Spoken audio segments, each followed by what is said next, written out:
Hola chicos, ¿cómo están? Bienvenidos y bienvenidas a nuestro canal. Bueno, venid Lucy, ¿qué tal? ¿Cómo vas? Hoy venimos con un nuevo video. Cuéntanos qué tenemos hoy. Muy bien, gracias a Dios. Bueno, y venimos con un video del canal Mauricio Morales que titula Histórico. México deja de depender del FMI y se convierte en una economía fuerte. Eso lo subieron hace muy poco. Del Fondo Monetario Internacional. Sí, pues ya sabía o tenía entendido que ya como que no tenían relación con este fondo, pero dejar de depender como tal, me imagino de pronto subsanaron por completo todas sus deudas o cómo fue eso. Porque sí sabía que Pero no ya venía México, haciendo eso. que México ya no dependía de este fondo, pero vamos a ver qué fue lo que pasó en estos días. Me acordé cuando Ando le cantaba a la DEA. ¿Qué le cantaba? Le cantaba a la DEA. No recuerdo yo la cancioncita, pues sí tenía la cancioncita para la DEA. ¿Sí? Sí. Bueno, vamos con el video. La llegada de Andrés Manuel López Obrador a la presidencia de México en 2018 marcó un punto de inflexión en la forma de concebir la política económica y social del país. Tras décadas de un modelo neoliberal caracterizado por la apertura de mercados y la privatización de empresas públicas, el gobierno de la Cuarta Transformación reorientó el gasto público hacia programas sociales que buscan atender de manera prioritaria a los sectores históricamente desprotegidos. Claudia Sheinbaum, quien ha tomado las riendas de la presidencia en continuidad con dicho proyecto, ha mantenido y profundizado esta estrategia, enfatizando la importancia de la soberanía económica y la reducción de la dependencia externa. Durante el periodo neoliberal, las crisis recurrentes llevaron a que los gobiernos mexicanos aceptaran préstamos condicionados por el FMI, el Banco Mundial y otras instituciones financieras internacionales. Estos apoyos, lo que daban todos los países, vinieron acompañados de exigencias de reducir el gasto público en sectores estratégicos como la educación y la salud, así como de vender empresas paraestatales bajo el argumento de que lo privado siempre es más eficiente que lo público. El resultado fue un debilitamiento progresivo del Estado y el ensanchamiento de la brecha de la desigualdad. Frente a ese legado, la política económica actual se ha enfocado en reforzar los mecanismos de recaudación fiscal, combatir de manera frontal la evasión de impuestos y, sobre todo, priorizar el destino del gasto hacia sectores que históricamente no habían recibido el apoyo suficiente. Esto ha permitido generar ingresos más sólidos para mantener programas como las becas para estudiantes, los apoyos para adultos mayores, las pensiones universales y las inversiones en infraestructura social. El fortalecimiento de la base tributaria y la austeridad republicana en la administración pública han contribuido a que las finanzas del país permanezcan estables, sin requerir la inyección multimillonaria de organismos externos. Lecciones del pasado y la búsqueda de la soberanía. Para entender qué bueno fuera que países como Colombia, en este caso, tuvieran esa dicha de ir y conocer todo ese proyecto o cómo llevó Manuel López Obrador a implementar todas esas acciones en México. ¿Qué lo llevó y cómo lo logró? Sí, sería muy bueno. ¿Qué mecanismos utilizó? Creo que eso sería un intercambio y sería muy bueno para Colombia conocer esa estrategia que él implementó. ¿Ya? ¿Cómo este video o cómo este contenido le puede llegar a nuestros gobiernos para que conozcan esto? Claro, para que mientras bajan la deuda, mientras la pagan, pues también no necesiten seguir sacando y haya una estabilidad como tal en el gobierno y en el país. Sí. Eso es algo complejo, o sea, lo que lograron no fue algo fácil, porque es que mientras ellos tenían que pagar la deuda, tenían que mantener estable el país y que la economía también estuviera estable, o sea, que todos estuvieran cómodos, estuvieran bien, hacer los proyectos que hicieron, pero como ellos dijeron, bajo la austeridad. O sea, el gobierno no ganaba millones, no gastaba en cosas que no eran necesarias, cosa que no pasa acá en Colombia. Como que cuando llegamos a ese poder sentimos que tenemos el cielo con las manos y queremos de todo, cuando no debería ser así.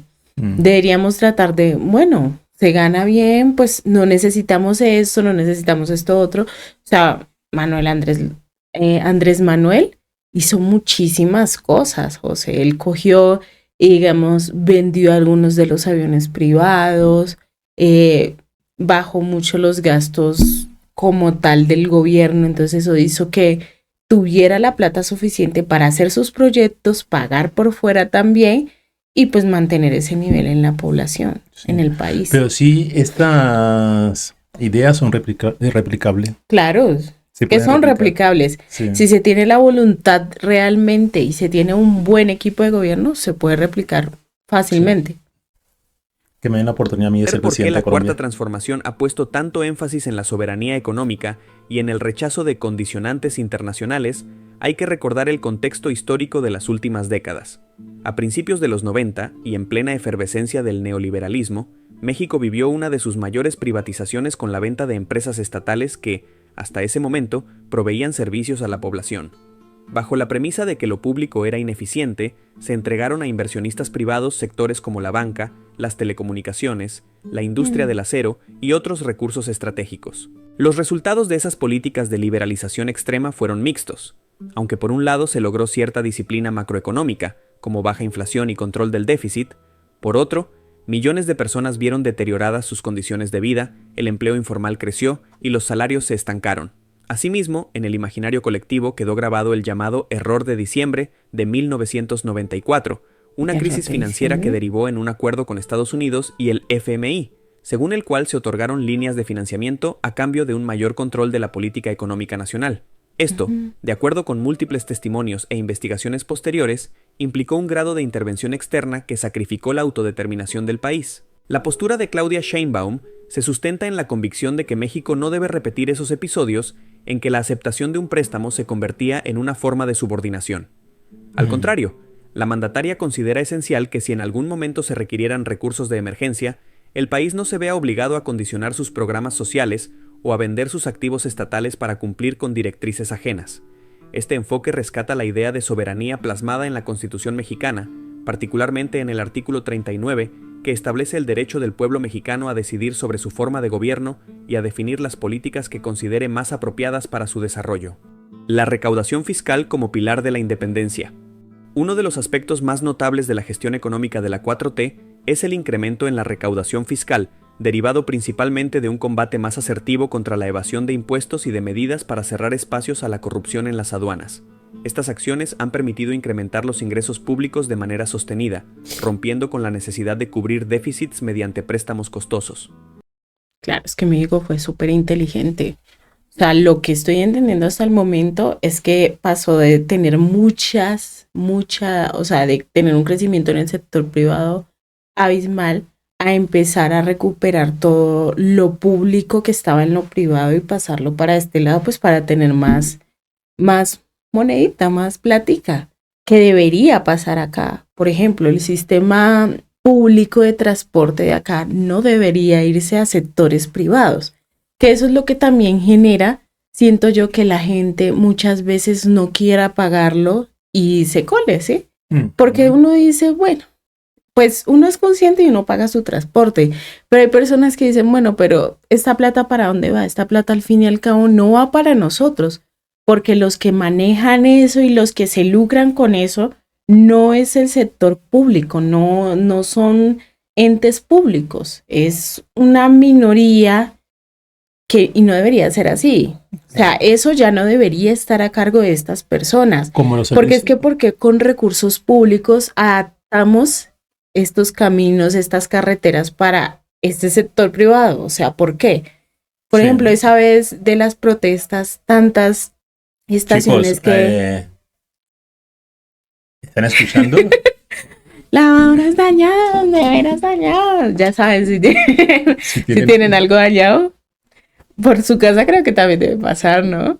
En Latinoamérica debe ser muy famoso esto. Eso es lo bonito de vivir en Latinoamérica. Exacto. Bueno, un pequeño paréntesis. Imagínate, en las protestas que tuvimos hace algunos años, muchas estaciones, carros de Transmilenio y del SITP se vieron afectados. ¿Y de dónde sacaron la plata para repararlos?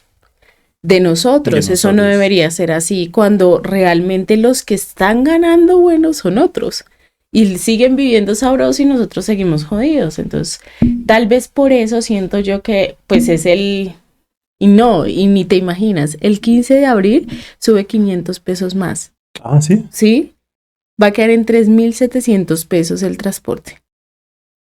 Mira que en Colombia, Gas Natural es de una firma canadiense. Banti. Es de una firma canadiense. Eso iba a decir, y antes no era Avanti, antes era gas natural normal. Sí. Lo cogieron y lo vendían. O sea, no entiendo por qué cosas como estas que debería manejarlo el sector público para que la plata se quede donde tiene que quedarse, pues la termina manejando el sector privado. Todas estas cositas tendríamos que reestructurarlas para poder seguir el ejemplo de México. Así es.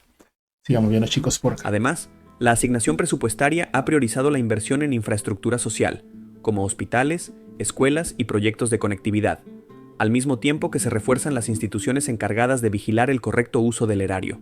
El buen desempeño del peso mexicano en los mercados internacionales, la notable estabilidad de los precios y las reservas internacionales robustas del Banco de México también han contribuido a consolidar la credibilidad de la economía nacional.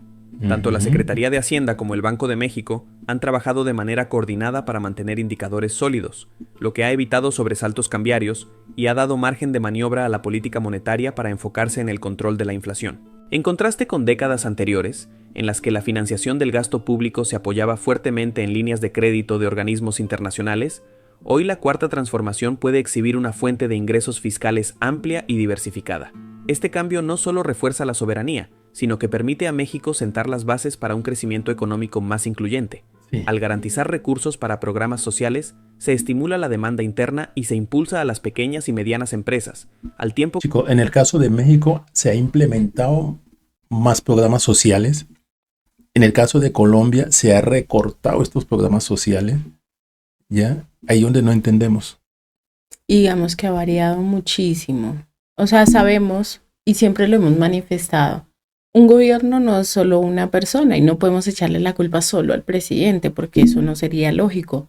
Detrás de él hay muchas otras personas que realmente hacen parte de este proceso y que si ellas no se manejan bien, es como un juego de ajedrez. Si una de las fichas no está en lo que está, pues sencillamente tú no ganas.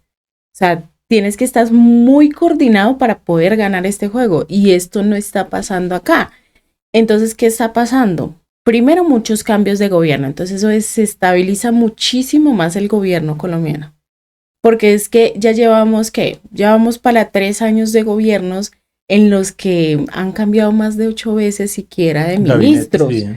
O sea, eso es algo ilógico, porque primero para tú poder hacer un cambio de esos tiene que haber un empalme, esto es un proceso que dura, o sea, si realmente... Porque son carteras. Exacto, si realmente tú quieres un buen proceso, entonces tú haces un empalme, este proceso dura, digamos, 1 o 2 meses, entonces que cada mes o mes y medio se esté cambiando, pues no favorece tampoco a que haya realmente un avance. Primero por ese lado. Segundo, siento que las personas que están hoy en día con el presidente son muy pocas las que realmente quieren verlo triunfar a él. Entonces eso nos debilita aún más. Así es. Y la persona que puso a cargo, yo pensé que de pronto iba a tener como ese plus, pero no lo veo como enfocado, aunque también dicen que de pronto había muchas deudas del gobierno pasado. Pero es que la gente sí, de pronto algunos sí se están quejando, porque digamos que en el gobierno pasado había un programa que se llamaba Familias en Acción, en pandemia se creó un bono que se llamaba el bono solidario y la devolución del IVA. Digamos que la devolución del IVA sigue estando estable. El bono solidario ya no se da y se quitó Familias en Acción y ahora se llama Renta Ciudadana. Familias en Acción te daba subsidio a toda la familia, dependiendo del hogar, si tenían personas mayores y niños menores de 6 años les daban cierto monto. Cuando tú ya eras mayor de 6 años, te daban cierto monto aparte de lo que ya le daban a la familia por por su núcleo familiar. Ahora ya no es así, ahora esa renta ciudadana tiene valoración del cuidado y otra línea estratégica que los conforma. Valoración del cuidado es para personas, núcleos familiares que tengan personas mayores de 70 años, si no estoy mal. Y en la otra línea es para las que tengan menores de 6 años. Entonces los jóvenes hoy en día quedaron así volando. Y los que pueden tener algún recurso, el programa se llama... no me acuerdo, pero es algo de jóvenes y la cosa es que tienes que estar estudiando y hay unas entidades establecidas. Y si tú no estás en esa entidad, pues sencillamente no te dan el recurso. Entonces ha bajado muchísimo, ha disminuido muchísimo. Y el Sisbén, el nuevo puntaje del Sisbén que se está manejando, que con base en esto es que se paga todo esto, pues a muchas personas no se lo actualizaron. Entonces hay personas que sí lo están necesitando y ya no están obteniendo este recurso. Wow. Y digamos que hay un recurso que sí solamente, que es netamente de Bogotá que es el ingreso mínimo garantizado, pero eso ya es de la alcaldía y es dependiendo de los niños, cuántos niños haya y en qué nivel del Sisbén estés. Tranquilo, chicos, ya no dejamos hablar los más. No se vayan a ir. Pero es algo muy fuerte, sí, digamos que la gente ya está acostumbrada a muchas cosas y ha bajado demasiado. Y la gente muchas veces se queja porque dice, culpan incluso a los extranjeros porque sí están obteniendo buenos recursos y los de acá casi no. Entonces están un poco molestos por eso. Mercado interno más robusto. Dios. El ejemplo de la negativa a las recetas de austeridad. En declaraciones recientes, Sheinbaum ha recordado cómo los préstamos del FMI y del Banco Mundial en décadas pasadas se ataron a la exigencia de recortes al gasto social, contraviniendo las necesidades de la población. La mandataria resalta que la supuesta modernización prometida por el neoliberalismo implicó la venta de cientos de empresas paraestatales, con el consiguiente debilitamiento del Estado para regular los mercados y garantizar servicios esenciales a la ciudadanía. La experiencia de 1994, cuando se solicitó a Estados Unidos una ayuda condicionada a cambio de concesiones políticas, según la versión de algunos autores, sirve hoy como advertencia de lo que significa hipotecar la soberanía. De ahí la insistencia en que, si México alguna vez vuelve a requerir un préstamo del FMI, lo haga bajo sus propios términos y defendiendo el proyecto social que se ha construido en los últimos años. Esta posición ha sido objeto de controversia en el debate público y en los medios, donde voces opositoras argumentan que la postura de independencia podría aislar a México de los mercados financieros internacionales. Sin embargo, los resultados macroeconómicos recientes respaldan la estrategia del gobierno. En 2024, el Fondo Monetario Internacional renovó a México su línea de crédito flexible por $35,000 millones, reconociendo... Si esos recursos no se necesitan, no es necesario buscarlo. Entonces... la estabilidad financiera y la solidez de sus políticas macroeconómicas. Las autoridades mexicanas han reiterado que no planean hacer uso inmediato de ese respaldo y que mantendrán la línea de crédito flexible como un recurso precautorio. El propio FMI, a través de sus funcionarios, reconoció que la actividad económica mexicana es consistente con un esquema de tipo de cambio flexible, un régimen creíble de control de la inflación y un sistema financiero bien regulado. La apuesta por un desarrollo social sostenible.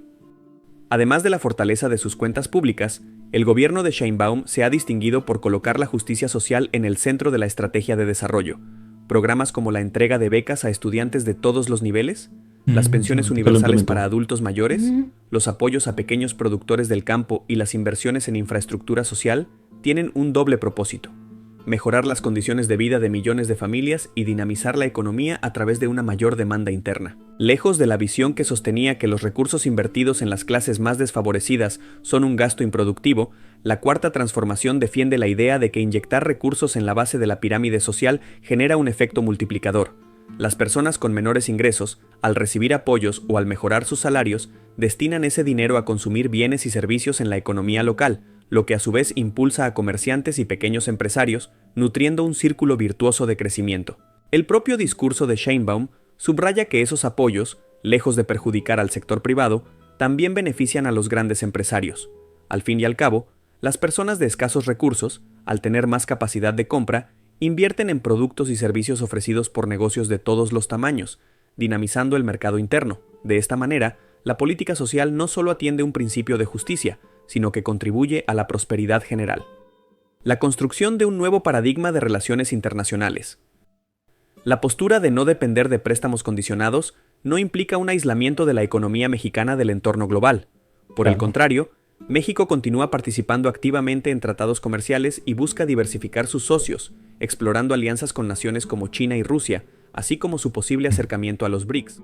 Para muchos analistas, esta estrategia refleja la intención de reducir la dependencia histórica que México ha tenido con Estados Unidos, abriendo nuevas oportunidades de comercio e inversión. El fin de la hegemonía del dólar, mencionado como una tendencia global, supone también una reconfiguración de las finanzas internacionales. Si bien Estados Unidos conserva un papel preponderante en la economía mundial, el surgimiento de otras potencias y bloques económicos ofrece a México más margen de maniobra. En este contexto, la autonomía económica defendida por Sheinbaum encaja en una visión multipolar, donde varios centros de poder compiten y cooperan en función de sus intereses. Cabe destacar que la reafirmación de la soberanía económica no está exenta de desafíos. Los ciclos económicos globales, la desaceleración en Estados Unidos, la volatilidad en los mercados financieros y los riesgos geopolíticos pueden poner a prueba la capacidad de México para sostener su crecimiento sin recurrir a líneas de crédito tradicionales. Sin embargo, el gobierno de la Cuarta T insiste en que es preferible enfrentar esas eventualidades con reservas propias y políticas internas sólidas que recurrir a préstamos condicionados que comprometan la libertad de decisión del país. Conclusiones.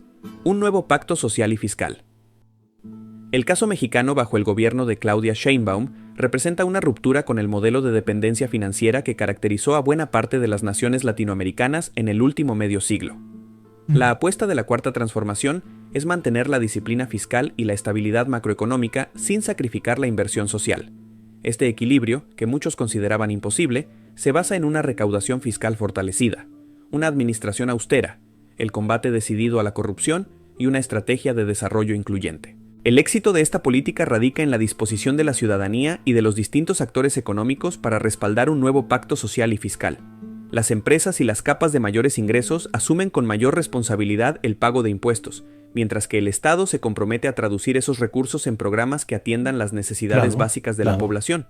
A su vez, la estabilidad económica generada por ese pacto atrae inversiones y permite al país negociar en mejores términos sus relaciones comerciales y financieras con el exterior.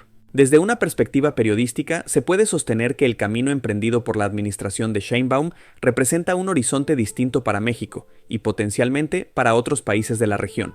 La soberanía económica es un componente esencial de la soberanía política, y la renuncia a los préstamos condicionados del FMI es un paso significativo hacia la consolidación de una nación capaz de decidir su propio destino.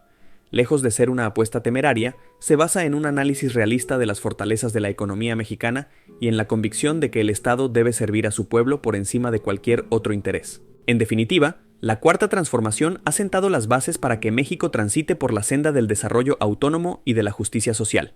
Aún frente a eventuales turbulencias externas, el gobierno ha mostrado que es posible mantener la independencia y la dignidad nacional, reforzando al mismo tiempo la estabilidad interna. Las cifras de recaudación fiscal, la disciplina macroeconómica y la ausencia de necesidad de recurrir a préstamos extranjeros confirman que el rumbo trazado no solo es ideológico, sino también económicamente viable. En este sentido, el mensaje que México envía al mundo es claro. Se pueden construir modelos de crecimiento y bienestar desde una posición de soberanía, sin aceptar imposiciones y, sobre todo, sin renunciar a los principios que hacen de la justicia social la columna vertebral del proyecto de nación. Wow, impresionante. El mensaje que México le envía al mundo.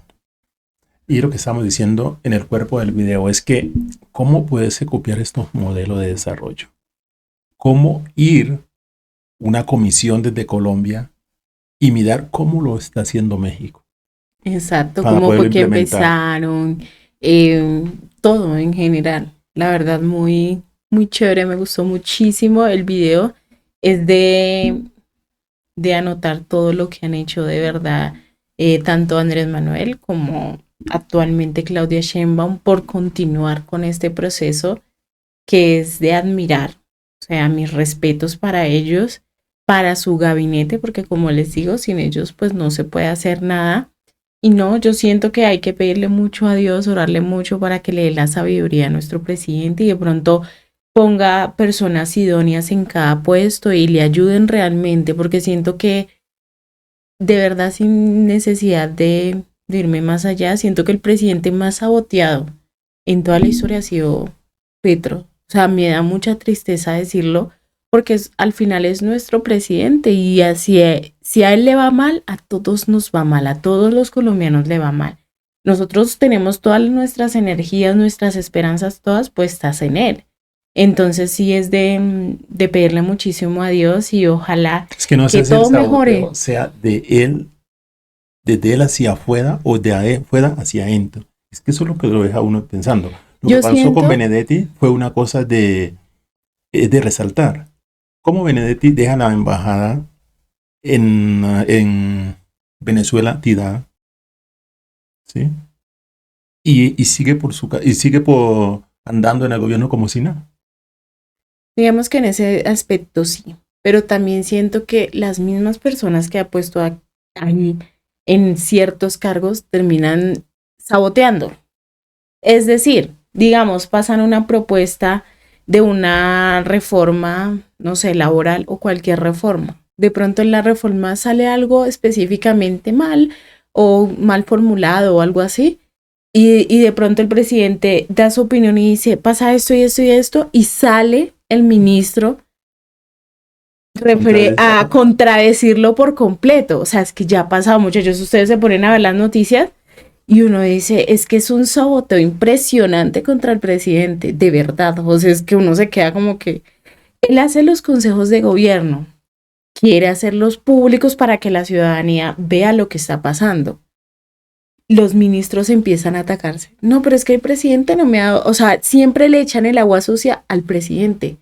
Y no debería decir así. Un ministro, José, o bueno, el gabinete por lo general, a pesar que de pronto sí pueda llegar a tener la culpa del presidente, se terminan echando la culpa. Sí, presidente. Yo sé, me faltó esto, me faltó lo otro. No, ellos de una vez dicen, es que el presidente tal cosa, es que el presidente tal otra. O sea, siempre le echan el agua sucia y eso hace también a que el mercado siga. Es que así. Otra cosa es que yo como presidente jamás haría un consejo de ministro público. Jamás lo haría. Petro es muy valiente en hacer un consejo de ministro público, primero porque es que un consejo de ministros se entiende que es algo privado, es la cúpula, los que están ahí con él, su equipo de trabajo. Digamos ya, y ahí donde está en público, escúchame, van a salir cosas que yo como ministro no aceptaría que el presidente me lo diga en público. Bueno, también. Entonces yo me voy a defender. Va a quedar mal. Ahí es una cosa de quién queda mal, quién se responsabiliza. Salvar responsabilidades, sí. A quien le echan el agua sucia. Entonces, eso no debería hacerlo en público. Siento que tal vez él quiso replicar lo que está pasando en México con las mañaneras. El problema es que primero no es así, porque digamos que en las mañaneras ya se van con unos resultados fijos, qué es lo que está pasando, qué se está haciendo. O sea, ya hay reuniones previas. Son informes. Exacto. Pero deben haber reuniones previas en donde de pronto se den unas órdenes y con base en esas órdenes después se rindan unos informes. Sí. Primero. Segundo, pues uno sabe que todo gobierno tiene dificultades. Y digamos que precisamente en este Consejo de Ministros es donde se revelan todas esas dificultades y se tratan de dar solución. Entonces que esto se haga público hace que todo el mundo diga, pero ¿qué está pasando? ¿Sí me entiendes? Porque él mismo ha manifestado, chicos, el problema es que él mismo ha manifestado en este tipo de espacios que él tenía unas metas, unos objetivos cuando empezó tanto su campaña como su gobierno y hasta la fecha no se ha cumplido, digamos, ni el 70%, o sea, ni el 2%, ni el 20% se han cumplido. Entonces es algo preocupante porque tú dices, bueno, si fuera a principio de gobierno, bueno, vaya y venga, tiene un 20%, va bien. Pero es que ya vamos a más de la mitad del gobierno y esto no se ha cumplido. Entonces eso es algo que preocupa, pero se le abona el hecho de que él mismo está, es que esa es la otra, José. Él lo reconoce. Él lo reconoce, lo asume y quiere llegar a una solución. Escúchame, pero lo reconoce. O al menos eso es lo que nos da a entender a nosotros. Entonces mucha gente dice, no, pero esto no está pasando nada. Y otros dicen, pero es que antes ni siquiera podíamos ver un consejo de ministros, saber qué es lo que estaba pasando, no sabíamos nada. Al menos hoy sí, al menos él reconoce sus errores. Pero Lucy, lo reconoce, pero le echa la culpa a los ministros. Porque es que también es parte, como te digo, entonces, lo han saboteado muchísimo. Él como jefe, si algo salió mal, soy el responsable de eso. Porque él es responsable de los ministros. Es que él es la cabeza visible y por más de que de pronto realmente la responsabilidad si sea el ministro, al final va a quedar de cuenta de él. No van a decir, no, el ministro tal no hizo tal. No, el gobierno tal no hizo tal cosa. Así de sencillo y siempre va a ser así a nivel general. Lo que siento es que realmente necesita personas idóneas y personas que no le den la espalda, sino que lo ayuden a surgir. Bueno, chicos, es mi opinión. Entonces, ¿cómo replicar nuevamente esto en Colombia? cómo ir y conseguir todo este informe de gestión, todo este análisis que hacen en México para ser implementado en Colombia, es lo que yo quisiera saber. ¿Cómo podemos hacer? Porque recuerdo que cuando hacía trabajo con Fundación Social, se iban a otros municipios, digamos a Pasto, a conocer qué trabajo había hecho en Pasto en cuanto a las acciones afirmativas, mesas participativas, todas esas cosas. Y cómo implementarlo en la localidad. Claro. Así podía ser con ¿Qué Colombia. es lo que está funcionando allá que podemos implementar acá? Obvio no va a ser igual el proceso porque son dos contextos totalmente distintos, pero sí sería chévere y sí sería bacano. Y además siento que la relación entre Colombia y México está bien, siento que la presidenta se lleva muy bien con nuestro presidente y pues también es bueno reconocer, bueno, de pronto estamos fallando en esto, pedir consejos tampoco es malo. Entonces sería chévere que nos uniéramos un poco más con ese gobierno mexicano y que surgiéramos también como países hermanos que somos. Bueno, que este mensaje le llegue a Gustavo Petro. Un abrazo, chicos. No olviden suscribirse, activar esa campanita y compartir el contenido. Para que esto le llegue a Petro, tienen que compartirlo muchísimo, muchísimo, muchísimo. Y comenten aquí abajito, chicos. Dios me los bendiga y nos bendiga a nosotros también. Chao.